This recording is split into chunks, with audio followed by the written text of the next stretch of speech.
And welcome to the super fun, awesome, happy time pedal show. My name is Gabor, and today I'm looking at the AIRSTEP and AIRSTEP Lite by the good people at XSonic. Now, I should mention right from the start, XSonic sent me both the AIRSTEP and AIRSTEP Lite to do videos with.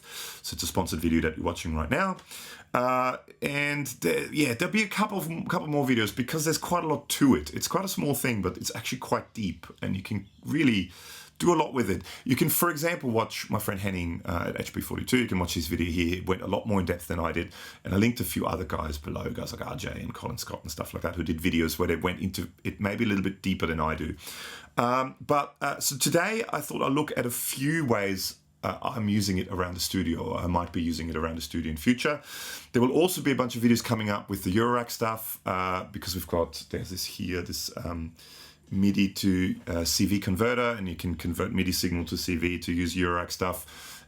So there will be videos with that coming up in the future.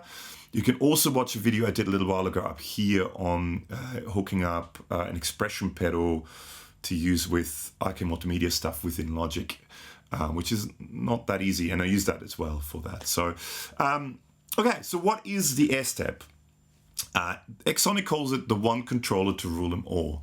So basically it's a MIDI controller, but it can do other things as well. You can also assign it to do key commands. So anything you can do on a keyboard, for example, you can control things with that. So you can use your feet to control key commands, and we'll be looking at that later on. But to start off with, I'm going to be looking at what it does in its most basic way, right? As a foot switch. That's really the most basic way. And for that, I have this in the back here. So this is the AIRSTEP, and it's going via the two cables in the back into the Engel and into the Hughes and Kettner. And we're going to check out some ways on how to switch the amps channels with that. All right, so I've got it now connected, the AIRSTEP, the two foot switch outs in the back. Foot switch out 1 goes to the Engel, foot switch out 2 goes to the Hughes and Kettner. I chose these two amps because they've got nice lights up the front so you can see when the channels change. At the moment, they're both on the clean channel, which sounds like this. The Engel, I believe, is on your right. The Hughes and Kettner is on your left, hard panned. Now, but pushing that one button here, I'll have it set up so both amps change to the dirty channel. The slightly noisier dirty channel.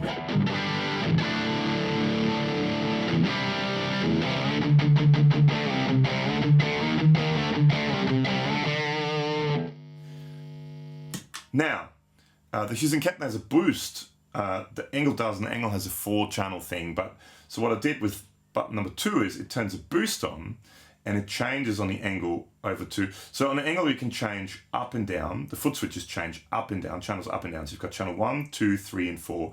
You can change them up and down or left and right. This one changes left and right. So we're going from here, we're going to the boost. Here we're going to channel 2.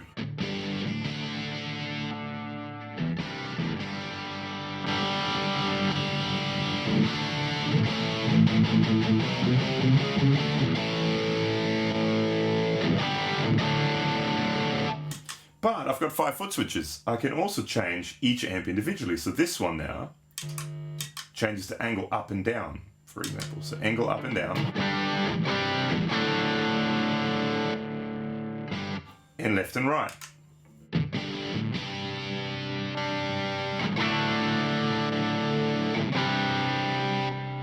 Now this one changes just to Hughes and Kettner, to the lead channel.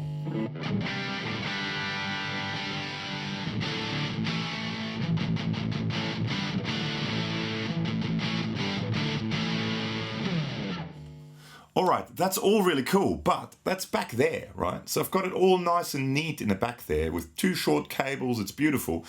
All this wireless stuff, I want to be able to use that somehow. How can I use that, you ask? Well, what you can do is you can use the AIRSTEP Lite.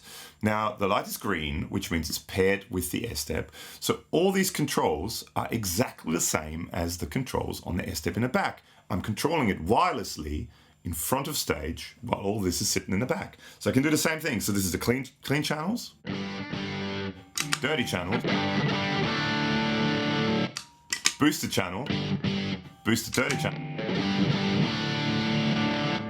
Change the angles channels, just the angle. I can go to the other angle channel.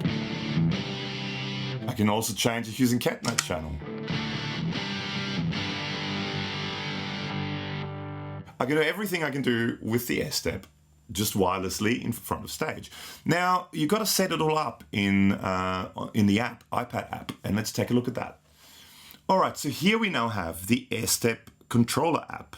Hopefully you can see it okay, but basically you have up the top, you have the AirSTEP, down the bottom you have the AirSTEP Lite.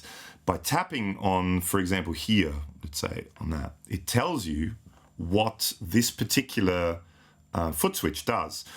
You can name it up the top, you can set it to toggle or momentary mode.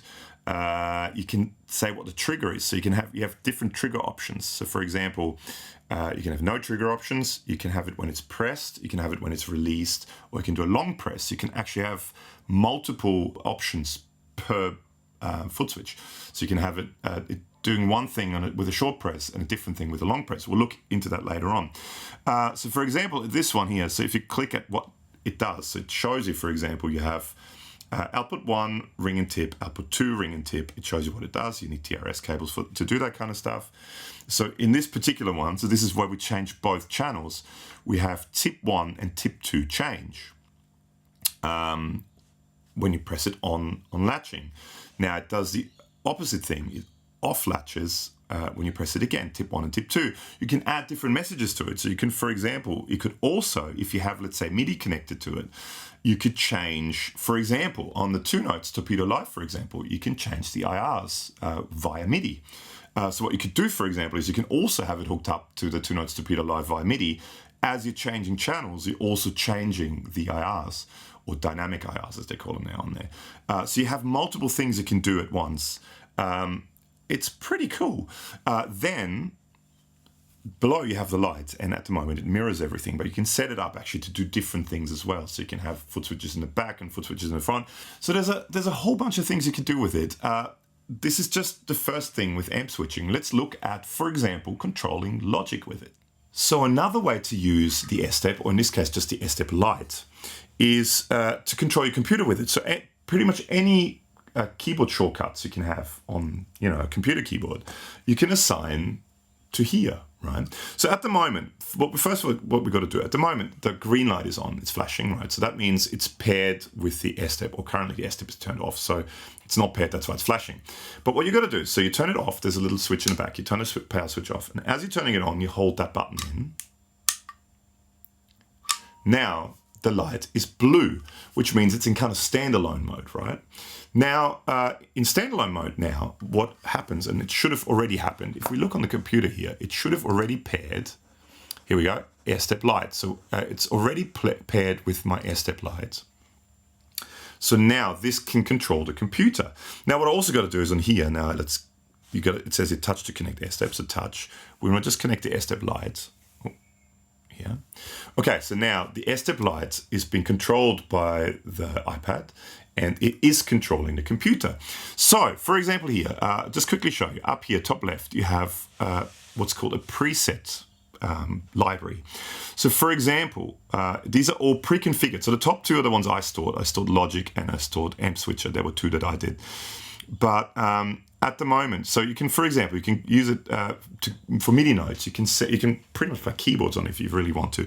You can type on it if you want to. You can assign 5 different letters to it, and you can type with it.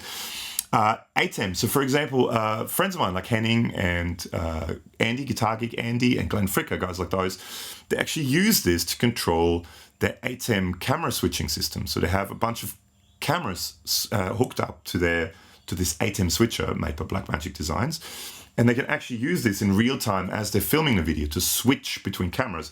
I don't have that, but they use it for that. There's things like Acrobat Reader. So for example, one of the things they say that it's good for is if you use sheet music, for example, you can assign buttons to change, flick pages or scroll through pages and go to the next song and stuff like that. So these are all pre-configured. So it's pre-configured for bias control, Brother and Condor of Chess Bliss pedals, Boss 200 series, Dark World Cubase, Eventide H9, FM3, GE Labs, the GT1000, HX Stomp, GarageBand, Guitar Pro. So I, for example, teach guitar and I use Guitar Pro when I teach guitar. So I'm going to check that out actually too. during lockdown time, I used to do, I used to teach online, and this would have come in really handy actually then. HX Stomp, there will be videos with the HX Stomp with it as well, where we're going to be using it. IK effects, KPA, music cover, Quad Cortex, Tan Spark. I think they even made a whole version for the Spark Strymon stuff. It's all pre-configured, so you don't necessarily have to know what you're doing is. So for example, if you have Eventide H9, you pair them and you can already, it will automatically change stuff for you. You can then go way deeper and make it do certain specific things, but it comes basically, it's like a template, right? So one of the templates and one of the things I kind of reconfigured a little bit is Logic. Now, for example, what I did, so we got to look at the bottom here, what I did. At the moment, I've got a Logic session up here. This is some old, some DoD videos, like I do a bunch of DoD videos, and these are some of the videos I just recently filmed, and this is just one of the sessions that came up. So what I've done, for example, now is I configured this middle button here to press play. So if I press this now,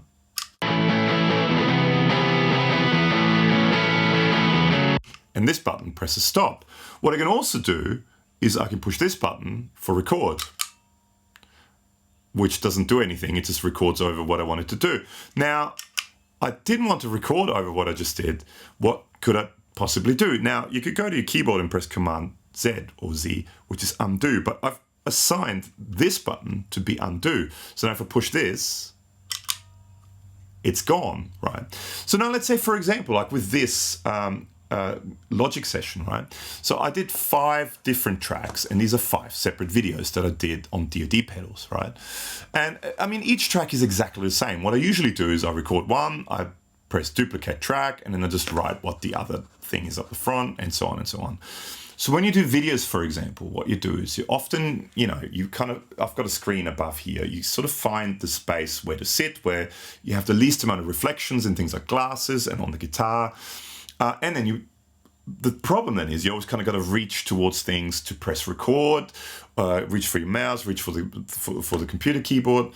So what I did, for example, with this session is I used this. I had this sitting in front of me on the floor. I can, like I said, press play. I can press stop. I can press record, which again now doesn't do anything. I can press this button and press undo. But what I can also do, so this I can set up secondary functions. So by holding this in longer, it actually creates a duplicate track. So it does this. All right, so I just created a track that's exactly the same. So all the plugins, all the EQ, everything on it is exactly the same. So now I've assigned this button to go back to start. So now I can press record again, and I'm recording a whole separate track. So I'm recording the next DoD pedal, done, duplicate track, record. Now I'm recording the next video. So without having to move around, and then I can undo all of it. Without having to move around, I can do all this on here, and you can assign anything you want to it. So for example, let's look at this one, undo duplicate track, because that's got 2 functions in it, right? So message 1 now, we've got, you name it up the top. Down the bottom here, so for example, this is message 1. So on release, so you can select whether you want it to be press, release, or long press. So press means as you're pushing the button in, release means as you're letting go of the button, and then long press is a long press, or you can have none. In this case, it's on release, it's an HDI. You can also select it to be MIDI or foot switch or device. So you can also control other things with it. You can make it a MIDI control. So if you have your device hooked up to your computer via MIDI, you can also control that. But we want HDI. HDI basically means computer keyboard control, right? So you're controlling things that a computer keyboard would control. And in this case, then you press here. So for example, this one is undo. So undo, all you do is you select that, and Z, that's undo, done. Now the secondary function in this is a long press. This is again HID, and it's Windows or Command. So that button is actually, it's Windows or the Command button on the Apple, and D. Now if you look on here, for example, in Logic, if you click on this, that's the duplicate thing, but it says new track, duplicate setting, Control D. So that's what I've got as a long press. And then all the others, these 3 were pre-configured. So play, stop, and record were pre-configured. And then I just wanted it to be back to start because I like the idea of going back to start. So that's, for example, what you can do with this, controlling logic and controlling your computer. But you can, like I said, any software, anything, or even, you know, Photoshop, Final Cut, anything like that, where you have shortcuts, you can technically use this. Put this at your foot, completely wirelessly. You just flick it on, 300-hour apparently battery lifetime, and you can use it to do these keyboard shortcuts with your feet if you so desire, or if with your hand. You can have it sitting there, and it can be a thing that you just quickly, instead of having to find where the key is, you quickly do that if you use keyboard commands a lot. So that's another way to use it. Let's now look at a third way to use it. So now another way I can use it is to control software, such as THU, for example. So use it kind of like a MIDI switcher. So I have it currently connected via USB because I find I also have a El Cheapo expression pedal connected to it, and I find using an expression pedal via Bluetooth MIDI, it is a little bit, there's some latency there. Plugging it in via USB, and it's USB-C, it works flawlessly. I know you can also get wireless wireless MIDI stuff, which may work a little bit better, but for this, you know, demo, I just thought I'll just plug it in via USB. This is also another way of hooking it up. So it's connected to the computer via USB. One of the things you've got to do with software is you've got to go into the audio settings or MIDI settings, and you've got to make sure that it's connected. So AirSTEP is connected to MIDI. That's all good. We want that to happen. That's great. So now what we want to do is we want to connect this to that. So let's go to preset number 3. This is MIDI note. We don't really want that. But what we can do is, for example, we can find something like, for example, bias effects. I know this is not bias effects, but it is something similar. So we may as well see if we can use it as a template. So most software, if you have a pedal you want to turn on and off, you right click and then there'll be Learn MIDI. Okay, so let's click Learn MIDI. Now it's waiting for MIDI message. So let's say this one, let's see if it works. Yep, it's receiving MIDI messages. Let's press OK. So now this turns the tube screamer on and off. Now let's say I want a wah. Let's get a wah from in here. Wah. Let's go a cry maybe. That was good. Put that in front of that. So we now have the cry maybe attached. So now what I want to do is I want to, here, again, Learn MIDI. So before I even do that, I'm going to get this up here. Let's press Learn MIDI, and let's do this. Okay, it received MIDI information. Now I can use this. So now, this turns my tube screamer on and off. And I can use the wah.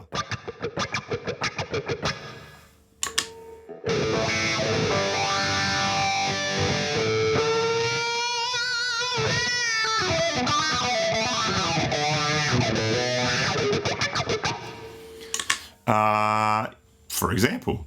Now let's change presets, for example. So what you can do here, for example, here's your presets, right? And we want to go between the different presets. So what you can actually do is you can go to MIDI, and you can go, here's, this is something that it varies from software to software. But you can go into here, for example, let's go next preset, right? Previous preset, next preset. So let's make those two last switches here, next and previous. So we're clicking Learn. Let's make that previous. It's received MIDI messages, okay. And let's make this one Learn here. Next preset is that one. We've received MIDI messages. So now we can scroll with this through a different preset.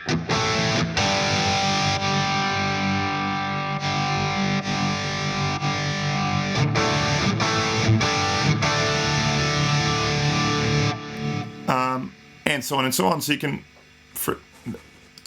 noisy. So you can assign presets. You can assign it to pedals. You can assign it to expression. With most software, you can even, for example, I mean, let's just quickly do this. You can assign, for example, the gain to this. So now the foot, my expression pedal controls the gain on the amp. All right, so that's a look at the AirSTEP. It's a super flexible, super versatile thing. You can use it in many, many different ways. There will be more ways that we'll be using it in videos coming up. There'll be also, like I mentioned before, the whole Eurorack thing, where we're going to connected to the whole MIDI to CV conversion stuff. There'll be much more with it coming. Big thank you to the awesome people at XSonic. Let me know if there's anything in particular you want me to do with it in the comments below, and I'll try my best to make a video with it. Yeah, and let's see how we go from there. Thank you so much. Please make sure to subscribe to the channel. Hit the thumbs up if you like what we do. About 90% of our viewers are not subscribed, so it's really, really important that people subscribe, hopefully. So thank you so much once again, and see you in the next video. Bye.